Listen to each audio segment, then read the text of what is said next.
लेकिन असलियत है पाकिस्तान से हमें डरने की कोई जरूरत नहीं है। बेशक। हिलाल जैसे मुसलमान जब भारत माता की जय पर जय बोलते हो ना, हमें किसी पाकिस्तान से डरने की जरूरत नहीं है। जिंदाबाद जिंदाबाद। लोगों ने मेरी छवि खराब, एक्चुअली मैं हाफिज मोहम्मद सिद्दीकी इस्लामिया इंटर कॉलेज में पढ़ा हूं। क्या कहने, मुझे उर्दू उतनी आती है जितनी आपको आती है, लिख लेता हूं, पढ़ लेता हूं, सब कर लेता हूं। लेकिन मैंने कुछ बहुत बुरे एक्सपीरियंस किए, तब मेरी जुबान कड़वी हुई, तब मैं कट्टर हुआ। लोगों ने कहा गौरव सांप्रदायिक कवि है। मैं सांप्रदायिक कवि नहीं हूं सर, मैं भड़काऊ कवि नहीं हूं। ये वही गौरव चौहान है जिसने ये लिखा, हिलाल भाई सुनोगे आप पहली बार, ये वही गौरव चौहान है जो ये भी लिखता है कि अजाने, बड़े बड़े शायर बैठे हैं सुनिएगा, अजाने मुस्कुराती हैं भजन की बागवानी में। वाह वाह। और हिंदुस्तान की इस तासीर को कभी खत्म नहीं किया जा सकता है। गुस्से में हम भले ही बोल दें पाकिस्तान भेज दो, नहीं भेज पाओगे। इन्हें हिंदुस्तान के लायक बनाओ, नहीं भेज पाओगे आप। क्या कहने, अजाने मुस्कुराती हैं भजन की बागवानी में, बटन रामू लगाता है रफी की शेरवानी में। क्या कहने, वाह वाह वाह। बटन रामू लगाता है रफी की शेरवानी में, और रजा की ईद पर राजीव सिमई खूब खाता है। क्या कहने, मदीना मुस्कुराता है यहाँ गंगा के पानी में। वाह वाह वाह वाह वाह वाह वाह वाह। और मुझे विश्वास है हिलाल भाई जी, मुझे विश्वास है, दुश्मन, मैं तुम्हारे भरोसे कविता पढ़ रहा हूँ जी, मेरी बात में बेइज्जती मत कराना। पढ़िए। आज मैंने आपका जो रूप देखा मैं प्रणाम करता हूँ। ऐसे एक हिलाल नहीं, ऐसे में 100 हिलाल चाहिए जो गद्दारों को हलाल कर। बेशक बेशक। सुनिए, तुम्हारे भरोसे पढ़ रहा हूँ हिलाल जी, पढ़िए। दुश्मन हमारी एकता पहचान जाएगा। क्या कहने, क्या कहने, कितने ईमान वाले हैं ये जान जाएगा। वाह। और सरहद पे लड़ी जाएगी जब जंग आखिरी, हिंदू से लड़ने पहले मुसलमान जाएगा। बेशक बेशक बेशक बेशक। जिंदाबाद जिंदाबाद। चलो चलो जिंदाबाद जिंदाबाद। क्या कहने, चलो ना आगे आगे हिलाल भाई जी, चलो चलिए, चलना पड़ेगा। चलेंगे चलेंगे चलेंगे। बहुत अच्छा लगा। क्यों डरे पाकिस्तान से सर? डॉक्टर साहब आओ बैठो। गुमनाम साहब जी जी, सरदार जी आप भी बैठ जाओ, आपके लिए भी 4 पंक्तियां मेरे पास बहुत अच्छी है।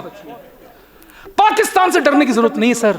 पाकिस्तान की जितनी टोटल सेना है उतने तो हमारे यहाँ कुंभ में नागा बाबा घूम रहे, कोई तुलना है?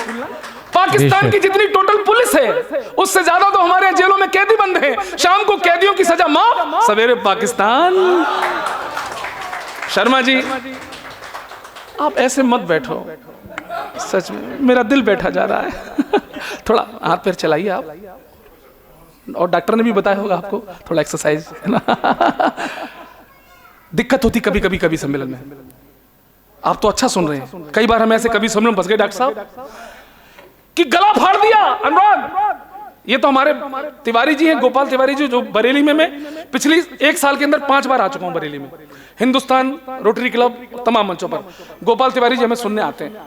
श्रोता ऐसे होने चाहिए। कुछ लोग ऐसे फंस जाते हैं आगे, गला फाड़ दो, कलेजा फाड़ दो, क्या ताली नहीं बजेगी। ऐसी भाई साहब फंस गया। शर्मा जी आगे बैठे थे, मैंने कहा भाई साहब मैं गला फाड़ दिया मैंने, ताली बजा दो। बोले तुम कविता पढ़ो, हम बड़े आदमी हैं, हमने ताली बजाने के लिए आदमी रखे हुए हैं। क्या कहने, क्या कहने। हमने कहा चलो देशभक्ति पे ताली नहीं बजी तो शायद हास्य में बजाएं। मैंने एक चुटकुला फंसाया, मैंने कहा अब हंस दो मालिक। बोले तुम कविता पढ़ो, हमने हंसने के लिए भी आदमी रखे हुए हैं। दादा 15 दिन बाद में उन्हीं के शहर में गया, वही मिल गए हमको, नए कपड़े पहने, हाथों में मेहंदी। हमने कहा भाई साहब लगता है आपकी शादी हो गई। बोले हाँ। हमने कहा भाभी जी कहाँ हैं? बोले वो तो हनीमून गई हैं। वाह। हमने कहा आदमी है।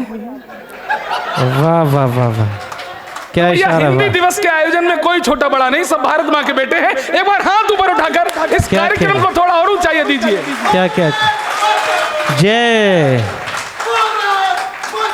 जय। बहुत बढ़िया। क्या इस पाकिस्तान से कुछ नहीं बना? शिल्पी सुन रही हो ना, उसने हमारे सन्नी देओल को बैन कर दिया। बोला ये वही सन्नी देओल है जिसने हमारे खिलाफ 2 फिल्में बनाई थी, गदर 1 गदर 2, दोनों में हमारी आंख थू। इसलिए हम इस सन्नी देओल को वीजा नहीं देंगे। पाकिस्तान ने वीजा कैंसिल कर दिया डॉक्टर साहब। तब मैंने कहा पाकिस्तान तुम्हारी इतनी औकात कि तुम हमारे सन्नी देओल को वीजा ना दो। अब सुन तू, दुनिया में फजीहत का नतीजा ही रहेगा। कुछ नए साथी हमारे बीच में आए हैं, आप लोगों का आशीर्वाद चाहिए, आपके साथ हैं। सुनना, ऐसे मत घूरो भाई साहब। भाई साहब हमको ऐसे घूर रहे हैं, बड़े तगड़े भी हैं, ऐसे घूर रहे हैं जैसे राहुल गांधी को भारत जोड़ो यात्रा का प्लान मैं नहीं बताया था। भैया मैं नहीं हूं वो। सुना, मैंने कहा सुन, तेरी क्या औकात कि तू हमारे सन्नी देओल का वीजा कैंसिल करे। सुन पाकिस्तान, दुनिया में फजीहत का नतीजा ही रहेगा। तू दुनिया में, भाई साहब हाथ खोल के बैठो, चौथी पंक्ति इतनी खतरनाक है, तुम अचानक खोलोगे तो बगल वाले को चोट लग जाएगी। तैयार बैठो, मजेदार, उछल जाओगे, दावा करता हूं। सुन पाकिस्तान, दुनिया में फजीहत का नतीजा ही रहेगा। क्या कहने, देखोगे गदर, मन सदा खींचा ही रहेगा। और तुम दो या ना दो वीजा उसे पाक के लोगों, सन्नी तुम्हारा जीजा था, जीजा ही रहेगा। वाह वाह वाह वाह वाह वाह वाह वाह वाह वाह वाह वाह, क्या कहने, क्या कहने, क्या कहने। इसलिए कोई तुलना नहीं है।